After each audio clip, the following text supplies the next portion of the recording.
Alright, so I just finished hanging out with my buddies from class again, after class, and it was fun today. It was hard. They made us wear fruit and vegetable costumes.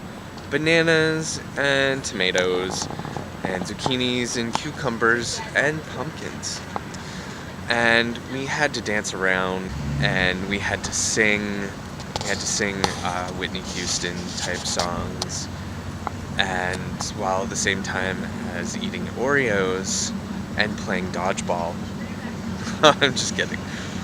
Today was about making mistakes, and it was about saying the wrong thing. So we were doing a lot of that kind of stuff, just talking crap and making things up that weren't actually true, and it was so much fun. We're so used to trying to be perfect, so this was like kind of polar opposite.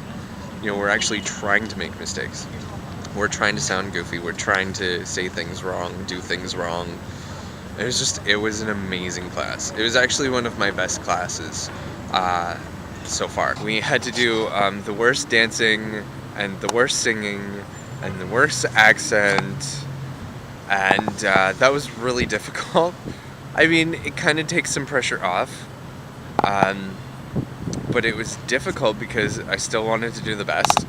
One of the things my teacher said about making mistakes and why people are afraid to is because they're afraid that they'll appear that they don't know what they're doing if they're making a mistake with a certain activity, and they don't want to appear less than perfect. And I totally understand that. That's my issue sometimes. I don't know, it just seems like a vulnerability thing. It's like, oh, if somebody sees that I made a mistake, then they might criticize me or attack me about it, and I'll feel bad. There was a certain accent that we were supposed to do, Kazakhstan. We ended up all doing the whole Borat thing, and I was so focused on, what does Borat say? What does Borat say? Well, it doesn't really matter. At least it shouldn't matter. But I figured out like something Borat would say, and I jumped in and I did it. There was this one game we did about doing what makes us uncomfortable, and then everybody around the circle would have to do that same thing but make it a little bit more. And it's tough.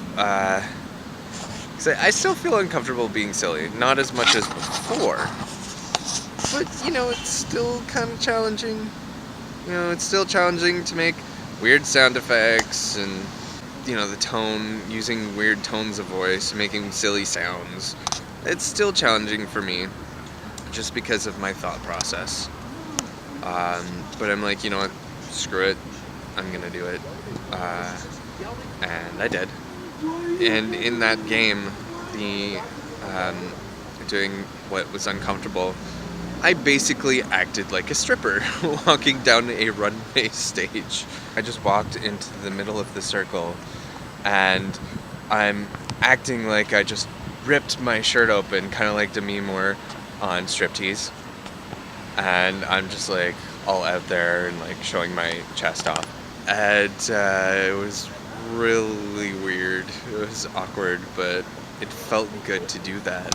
We also played another game called 5 Things, and basically, so the person beside us would say, name 5 things that, and they could add whatever they wanted to. So it's like, name 5 things you want to do today, or name 5 things you did yesterday, or name 5 kinds of cheese, or name 5 uses for a toothbrush.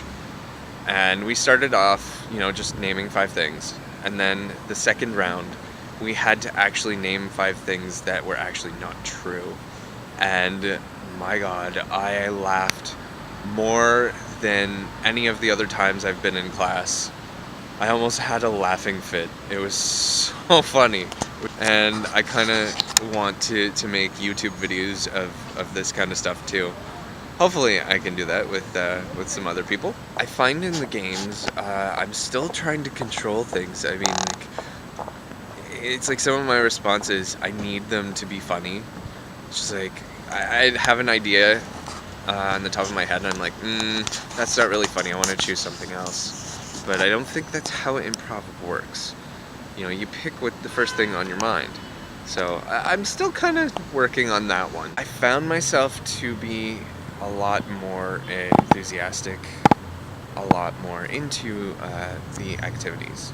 I was expressing myself more pitch, more oomph. I noticed that other people in class are improving as well. There are people in class that were like so closed and so anxious and nervous. They were so afraid to even talk in group, and now they're actually putting themselves out there and having fun. And it's so wonderful to see them open up. I like everyone in the class. You know, I think we mesh so well together. I can't wait to see how people like evolve and blossom more. So today we got homework. Our homework is to actually make mistakes. To make mistakes on purpose. So, you know, like when we're walking down the street to trip, but to fake trip, just to feel more comfortable. And, you know, just to make other mistakes. So I'm gonna do that. Maybe I can get some of that on camera. I don't know. But if I do, it's definitely going up. So yeah, I think that's it for day 4. I will see you on day 5. Alright. Well, talk to you later. Bye. If you liked the video, please click like, comment below, and subscribe if you'd like to see more videos. If you haven't already seen day 1, 2, or 3, you can click on the following links to watch them now. We actually dressed up in banana costumes, and we did striptease dancing at Casaloma. And we used noodles, swimming noodles, and we also danced the Macarena, and we were chirping like birds. Our class was closed, and so we had to facilitate the class in a different room. And the only room that was available was the bathroom. So we all had to gather around in the bathroom. We actually did improv at Casaloma. And we used props. We used silly string, and we used noodles, swimming noodles. And we threw cake in each other's face. And we made balloon animals out of condoms.